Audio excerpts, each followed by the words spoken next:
शून्य से संपूर्णता की ओर बाबा विजय वत्स जी। अध्याय 6। घर वापसी के बाद जनवरी सन 1973 मैं ऋषिकेश तो नहीं पहुंच सका, बस अपने घर वापस आ गया। मैंने अब किधर जाना है यह तो तय हो ही गया था। बहुत जगह मैंने टक्करें मारी, लेकिन मुझे कोई गुरु नहीं मिला। किसी ने मेरा मार्गदर्शन नहीं किया। मैं कई धार्मिक लोगों के पास जाता, सब अपनी अपनी बोलियां बोलते। कोई जप तप करने को बोलता, कोई आसन प्राणायाम की बात करता। मैंने सब कुछ किया, महामृत्युंजय का जाप भी किया, तंत्र मंत्र सब कुछ किया, हठ योग भी किया। 23 वर्ष तक लगातार मैं एक स्थान पर जाता रहा।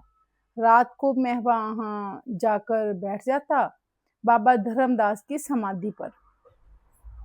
वहां बैठकर मुझे कुछ अलग सी ही कशिश लगती थी। बाद में मुझे पता चला कि मैं उस समाधि के अंदर किसी महान आत्मा की कब्र है। मैं वहां पूरी पूरी रात बैठा रहता। वहां बाबा धर्मदास की समाधि खेतों में है। रात को समाधि के इर्द गिर्द खेतों में जमींदार लोग अपनी फसलों में काम करते रहते। वह रात को फसलों को पानी देते, चहलकदमी करते और खेती से संबंधित और भी कई काम करते रहते। मैं उनके खेतों में बनी पगडंडियों से गुजरता।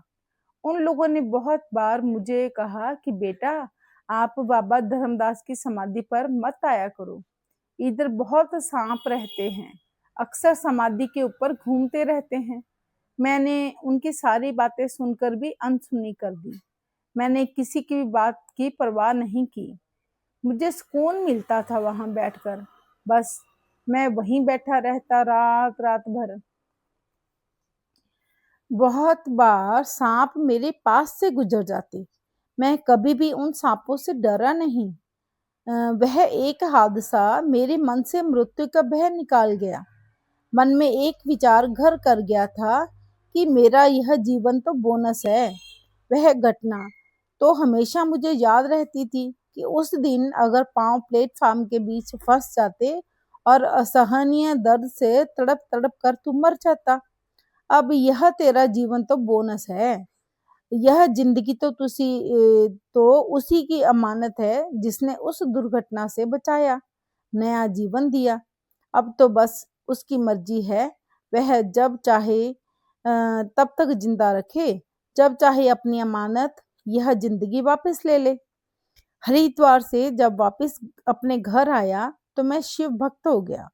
करीब 2 साल बाद 1975 महाशिवरात्रि वाले दिन भगवान शिव ने दर्शन देकर मुझ पर कृपा की। उनकी कृपा तो सदैव ही मेरे ऊपर बनी रही। इस सब का वर्णन आगे किया गया है। मुझे क्रिया योग की प्रक्रिया भी उन्हीं ने दी हुई है, उनकी दी हुई भेंट है। मैं क्रिया योग करता, उससे मेरा जीवन आनंदमय होना शुरू हो गया। मैं दिन में 2-2000 तक क्रिया योग प्राणायाम करता। उसके बाद चढ़ने वाली खुमारी का तो पूछो ही मत। मैं इतने सुरूर में रहता कि आंखें खोलने को भी मेरा मन न करता। संसार को तो देखने की भी इच्छा न रहती। मैंने तो सब कुछ यह जीवन ही उस प्रभु के ऊपर छोड़ रखा था। ऊपर से क्रिया योग करने का यह अनुभव, आनंदमय नशा, मेरी आंखें खुलती ही न थी। अगर मैं खोलने की कोशिश भी करता तो स्वतः ही बंद हो जाती। गहरे आनंद के क्षणों में आंखें स्वतः ही बंद हो जाती हैं। आप भी देखना कभी ध्यान से। गहरे ध्यान में जब वह अमृत रस उतरता है तो आप इतने तल्लीन हो जाती हैं कि आंखें स्वतः ही बंद हो जाती हैं। मैं 24 घंटे उस आनंद में खोया रहता था। अब मेरी आंखें तो बंद ही रहती थी और मुझे हर रोज मंदिर जाना होता था। मैं आंखें बंद किए ही मंदिर चला जाया करता था। सही पूछो तो मुझे चलाया जा रहा होता था। मैं तो मस्ती पान कर रहा होता और कोई मुझे और ही चला रहा होता। वही मुझे सही दिशा निर्देश दे रहा होता। मेरी कभी भी किसी से टक्कर ना होती। बहुत लोग हैरानी से मुझे देखते और बोलते कि अरे, यह तो आंखें बंद किए चला जा रहा है। एक दिन मैं मंदिर जाने के लिए अपने घर से निकला। हमारे घर के पास एक गैस एजेंसी थी। उसके साथ ही मिस्त्रियों का घर था। वह मिस्त्री जी अपने घर से निकले। उन्होंने मुझे देखा और मेरा कंधा पकड़ के मुझे हिलाया। वह मुझे जानते थे। मुझे कहने लगे, बेटा जी, आंखें बंद क्यों कर रखी हैं? खराब हो गई हैं क्या? मैं जैसे ही थोड़ा सा जागा, हड़बड़ा के मेरी आंखें खुल गई। मैंने कहा, नहीं ताया जी, मेरी आंखें बंद हो गई थी, मुझे पता ही नहीं चला।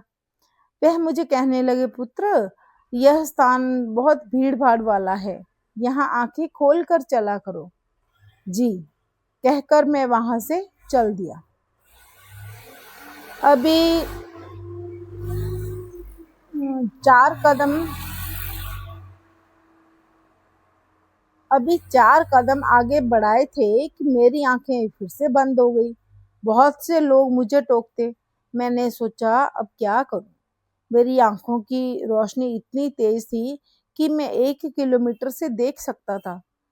मैं अच्छी खुराक लेता और व्यायाम भी करता था। मुझे दूध बहुत अच्छा लगता था। मैंने बाजार से एक हल्के काले रंग की ऐनक खरीदी। अब जब मैं वह ऐनक लगाकर निकलता तो लोग फिर से पूछने लगे, आपकी आंखें दुखती हैं क्या? काली ऐनक क्यों लगा रखी है? उसमें से मेरी बंद आंखें दिख जाती। कुछ दिनों के बाद मैं फिर उसी दुकानदार के पास गया और उससे गहरे काले रंग की ऐनक खरीद कर ले आया।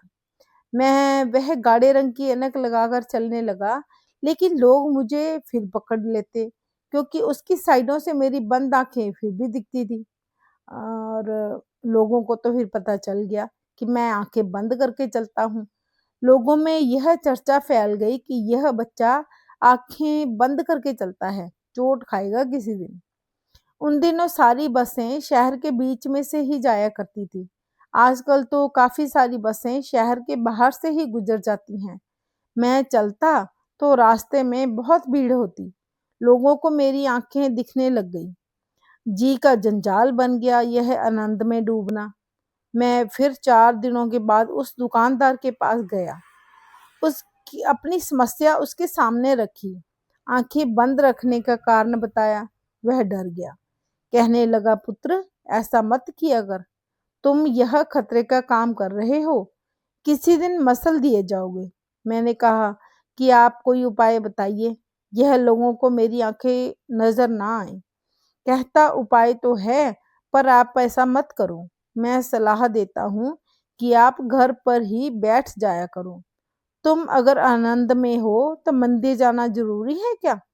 और वैसे भी अगर आनंद आना शुरू हो जाए तो घर पर ही बैठ जाना अच्छा है। लेकिन मुझे तो वहाँ का वातावरण बहुत अच्छा लगता था। अभी तो मुझे पूरा अनुभव भी नहीं हुआ था। अभी तो स्टोरी की झलक भी नहीं मिली थी। उसने मुझे साइडों से ढकने वाली ऐनक दे दी।